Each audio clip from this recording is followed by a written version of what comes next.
Hello guys, welcome back to our channel, and today's vlog is magluluto po tayo ng iba't ibang putahe para sa ating Christmas. Ayan, isda. This one is para lumpia, request ng aking dalaga. Yung nandito is pork. Watching guys until end at i-share ko sa inyo ang aming munting handa sa aming Christmas. Kahit busy, kailangan mag-prepare kasi nasanay ng mga anak ko. Sabi ko hindi ako magluluto pero hindi matiis eh. Ano to siya guys? Beef. Tapos bahagya ko na siyang niluto.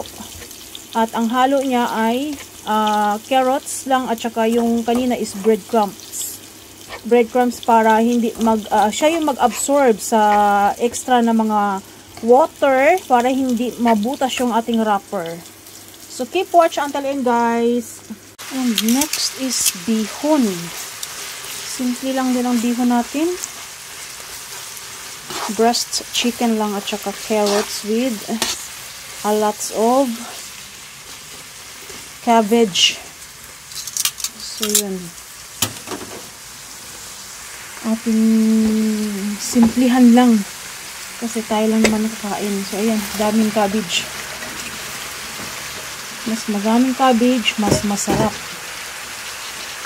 ang ating bihon. Bihon or sotanghon.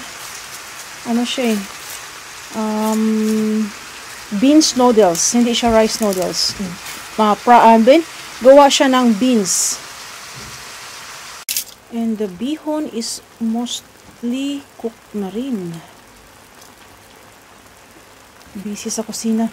Ilang oras pa ba ako nag-start dito magluto? 4 hours ago. And until now, nandito pa rin ako sa kitchen. Guys, ang ating bihon gisado. So, ito na siya guys, ang ating mga naluto. Ito yung pork na roasted sa fry pan.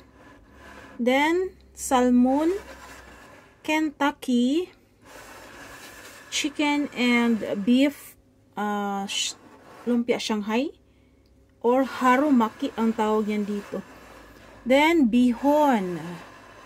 So ito po yung kabuuhan ng aking niluto. Ito po siya.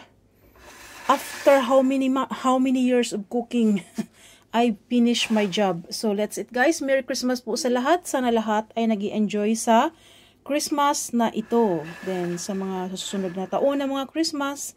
And lablaban lang always and forever. Thank you guys for watching until here. Bye bye. Please leave delicious comment.